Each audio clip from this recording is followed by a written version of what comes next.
ખેડા જિલ્લામાં ગતરોજ વરસેલા મુશળધાર વરસાદે તબાહી જેવી સ્થિતિ સર્જી છે।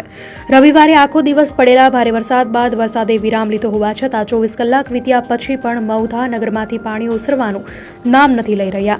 ફીણાવ ભાગોળ મુખ્ય ગેટ મામલતદાર કચેરી નજીક અને નવી ITI સહિતના વિસ્તારોમાં ઘૂંટણસમા પાણી ભરાયેલા છે, જેના કારણે લોકોને ભારે હાલાકીનો સામનો કરવો પડી રહ્યો છે। આ વરસાદી પાણીએ શહેરની સરકારી કચેરીઓને પણ બાનમાં લીધી છે। મૌધા મામલતદાર કચેરીના ભોયતળિયામાં ઘૂંટણસમા પાણી ભરાયા છે। એટલું જ નહીં, મૌધા તાલુકા પંચાયત અને પોલીસ મથકના કમ્પાઉન્ડમાં પણ પાણી ભરાઈ ગયા છે, જેના કારણે અરજદારોને ધક્કા ખાવા પડે છે અથવા તો આ પાણીને ઓળંગીને આવન જાવન કરવાની ફરજ પડી રહી છે।